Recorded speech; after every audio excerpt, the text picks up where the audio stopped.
En los últimos meses, Venezuela ha observado cambios importantes en su configuración política.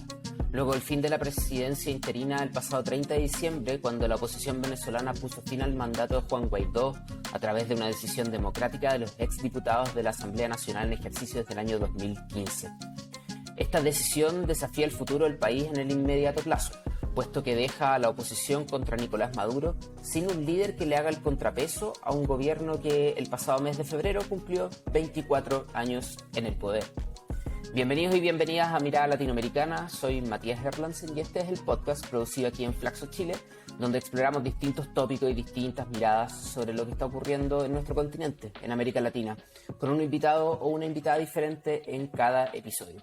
Hoy justamente vamos a analizar la contingencia política de Venezuela y para ello contamos con la participación del doctor en Ciencia Política de la Universidad Harvard, Javier Corrales, y académico también en la misma materia en Amherst College de Massachusetts.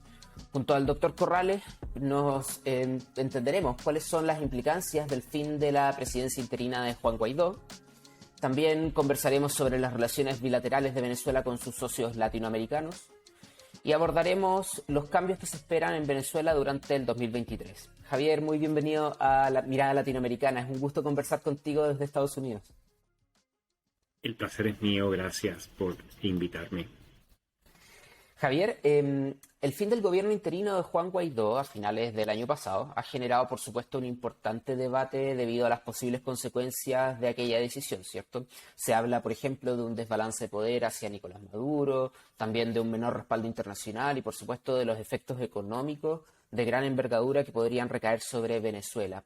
En tu opinión, ¿qué implica la salida de Juan Guaidó como líder de la oposición venezolana en términos políticos y sociales para la ciudadanía de Venezuela? Existe un debate importante sobre si esto fue ventajoso o no para las fuerzas democráticas. Creo que la desventaja principal es que, en definitiva, todas las fuerzas de oposición necesitan un líder. Somos individuos que nos gusta ser seguidores y tener un líder ayuda a crear un foco de atención. Pero yo creo que ha sido más ventajoso poder salirse de esta situación que tenía la oposición. El problema de Juan Guaidó es que Juan Guaidó, por razones muy complejas, se convirtió en un líder poco popular actualmente en Venezuela. Y además se convirtió en una persona que con el transcurso del tiempo se le fue asociando con una postura abstencionista. Hoy por hoy, la oposición necesita ir a competir con las elecciones. Por ahí es por donde quiere ir la oposición. Y necesita poder renovar sus figuras. Entonces, el haber buscado este modo de terminar el gobierno interino tiene muchas complicaciones y muchas cosas pueden salir más, pero yo lo encuentro como una especie de liberación. Y ojo, Matías, que yo le tengo mucho respeto a Juan Guaidó. Yo creo que Juan Guaidó hizo cosas extraordinarias en su momento. Juan Guaidó ha sido el líder venezolano que más ha hecho sudar a Nicolás Maduro. Pero creo que estamos en otra época en las relaciones gobierno y oposición y le conviene a la oposición abrirse camino para poder entrar en un proceso electoral y renovar sus caras. Uh-huh. Javier, algunos expertos se refieren a un vacío en el poder como una de las grandes consecuencias de la salida de Juan Guaidó, ¿cierto? Y al momento en que estamos grabando este episodio, aún no hay noticias, por ejemplo, de las fechas de las primarias presidenciales para elección de los candidatos que competirán en las elecciones del próximo año, 2024, ¿cierto? ¿Hay algún líder que pudiera tomar el rol que ejercía Juan Guaidó? Esa es la razón por la cual se inventan las primarias en los países. Justamente para que surja un líder. Todas las primarias producen un líder. Muchas veces son líderes anticipados, muchas veces son líderes sorpresa. Pero no hay ninguna primaria que no nos dé un líder. Y yo creo que eso es lo que necesita la oposición hoy en día. La oposición necesita volver a las bases, crear un sistema de consulta y hacer que varios líderes compitan, los que siempre han estado a la vista pública, como personajes nuevos. Por lo tanto, no me preocupa tanto el que no haya un líder, que haya habido este momento. Creo que lo que tenemos que preguntarnos y lo que tenemos que velar es cuántas facilidades va a tener la oposición para llevar a cabo este proceso de primarias. No es nada fácil en una dictadura realizar una primaria electoral. No es nada fácil en un país con una crisis económica tan seria como la de Venezuela realizar una situación como esta, una primaria como esta. No es nada fácil en un país con un éxodo tan grande, pero a la vez con gente que está regresando a realizar primarias. Hay muchísimos retos y creo que esa es la pregunta que tenemos que hacernos.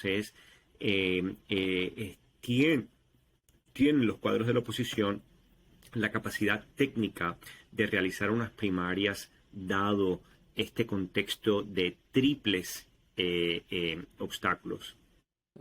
¿Y existe esa posibilidad? Creo que... ¿Cómo?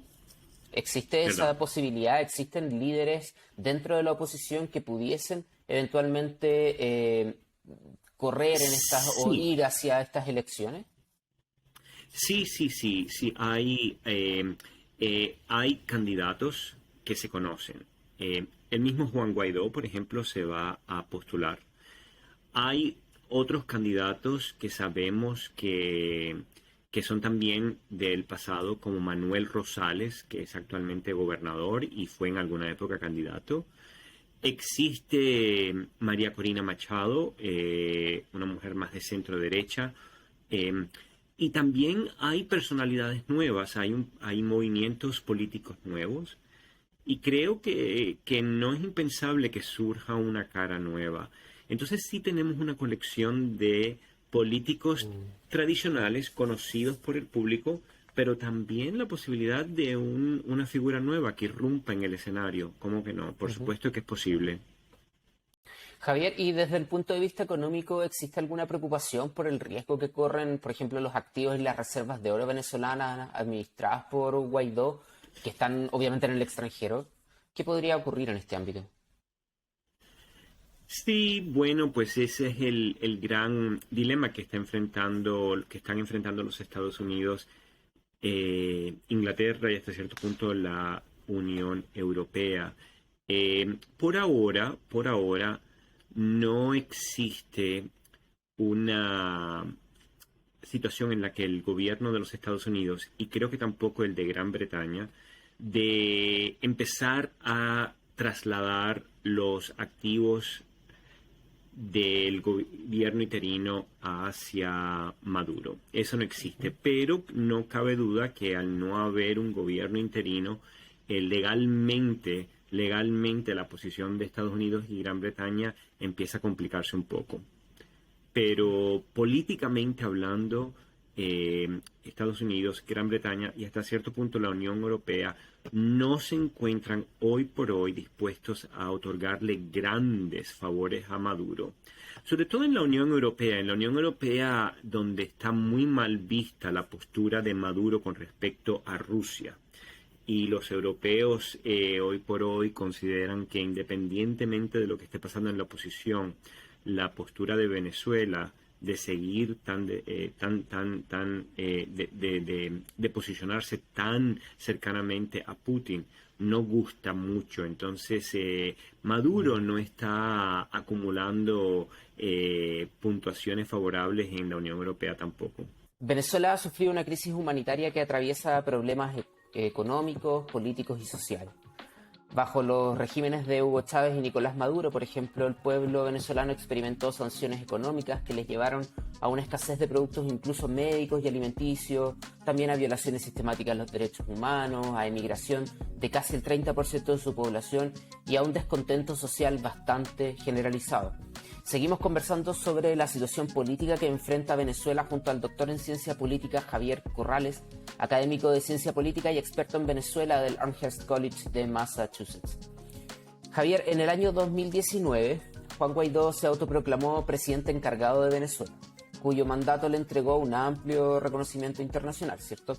En ese escenario latinoamericano actual y con figuras de la izquierda como por ejemplo Gustavo Petro en Colombia o Lula da Silva en Brasil e incluso Gabriel Boric en Chile, quienes pudieran de cierta forma acercarse más a la ideología de Nicolás Maduro, ¿cómo crees tú que se vislumbran las relaciones internacionales de Venezuela con sus socios estratégicos en la región?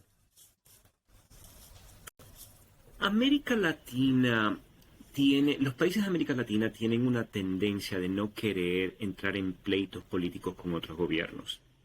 Esto es una tradición histórica diplomática de la región, para bien o para mal.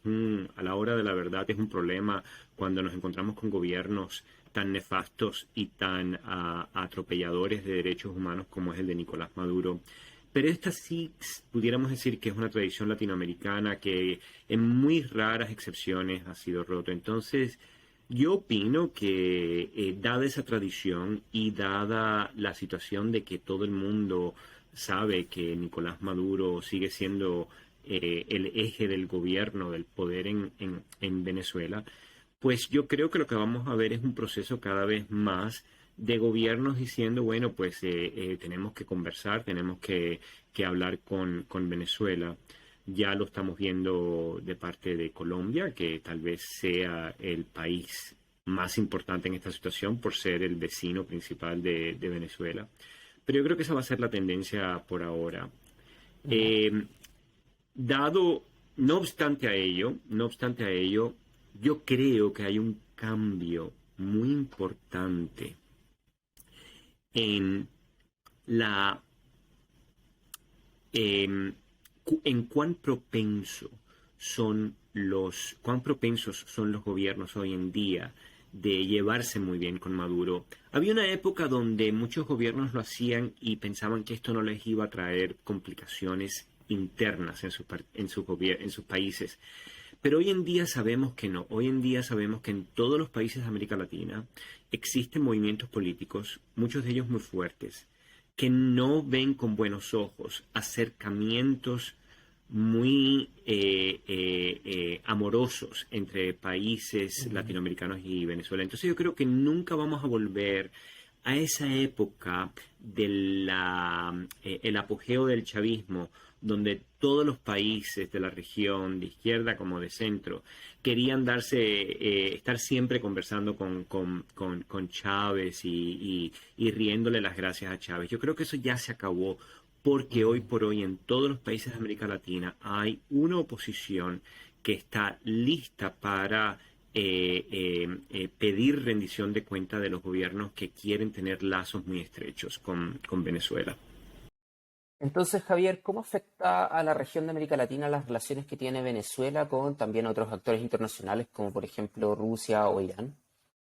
Esa siempre ha sido la gran pregunta, es que Venezuela es un puente diplomático entre la región y regímenes muy autoritarios, muy poco transparentes, con mucho posibilidades de dinero y hasta cierto punto uno siempre se preocupa de para qué los países de América Latina tendrían relaciones tan cercanas con Venezuela. Quieren utilizar ese puente, ese acceso a regímenes que se prestan para ser poco transparentes, para tener intenciones extrañas. Esa es la gran incógnita que tiene todo el mundo que observa las relaciones exteriores de Venezuela con otros países de América Latina. Sabemos perfectamente que los países de América Latina tuvieron escándalos de corrupción enormes con Brasil y Odebrecht, ha habido escándalos de corrupción por vínculos con China y ha habido enormes niveles de corrupción por asociaciones con Venezuela y sus aliados. Y yo creo que esa es una de las funciones que cumple Venezuela en política exterior, es una especie de puente o vínculo con regímenes que son todos regímenes que trafican en la ilegalidad y tras bastidores en comercio como en financiamiento internacional. Y en perspectiva, Javier, ¿qué cambios se pueden esperar que ocurran en Venezuela durante este año, durante el 2023? Pues en Venezuela lo que se puede esperar es lo que uno pudiera decir, habrá cambios pequeñitos para que nada cambie. El gobierno va a ir en la rama económica, van a ser aperturas pequeñas hacia el mercado muy mínimas, de manera tal de que no tengan que hacer mucho más. Entonces harán lo mínimo que se pueda hacer de apertura, pero sin crear una apertura económica de ningún tipo. El régimen de Maduro es un régimen que se considera hoy por hoy una mafia económica que ejerce un monopolio en las grandes actividades lucrativas de Venezuela y no están dispuestos a compartir ese espacio con ningún otro grupo. Por lo tanto, una apertura económica hacia un sector privado a la Vietnam o a la China en su momento, no creo que la veamos. Y políticamente lo que vamos a seguir viendo es un gobierno que va a querer obtener más legitimidad internacional y hará lo mínimo posible para que la gente le dé un gran aplauso, una gran ovación, pero sin cambiar la esencia central del sistema, que es un sistema que se dedica permanentemente a ponerle trabas a la oposición para que la oposición nunca sea electoralmente competitiva ni tenga la capacidad de poner al gobierno en peligro. Entonces vamos a ver cambios pequeñitos para que nada cambie. Javier, llegamos al final de nuestro episodio aquí en Mirada Latinoamericana y logramos, por supuesto, abarcar diversos temas que nos ayudan a comprender un poco más la situación política de Venezuela y también su proyección para este año. Te agradezco muchísimo por tu tiempo y tu participación en nuestro podcast y te dejo también, obviamente, invitado para que regreses a Flaxo Chile a participar en esta o en cualquier otra de nuestras actividades.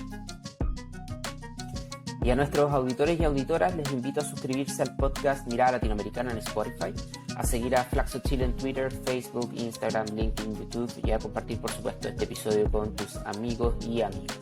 También quisiera recordar que las opiniones vertidas en este podcast son de exclusiva responsabilidad de quienes las emiten y no representan necesariamente el pensamiento de Flaxo Chile. Mirada Latinoamericana es realizada por Flaxo Chile y este episodio fue producido por Matías Erlandsen y Ángela de Blasis, también con la gentil ayuda de Fabricio Franco, Carla Sandoval y Felipe Niño. Nos vemos, hasta la próxima.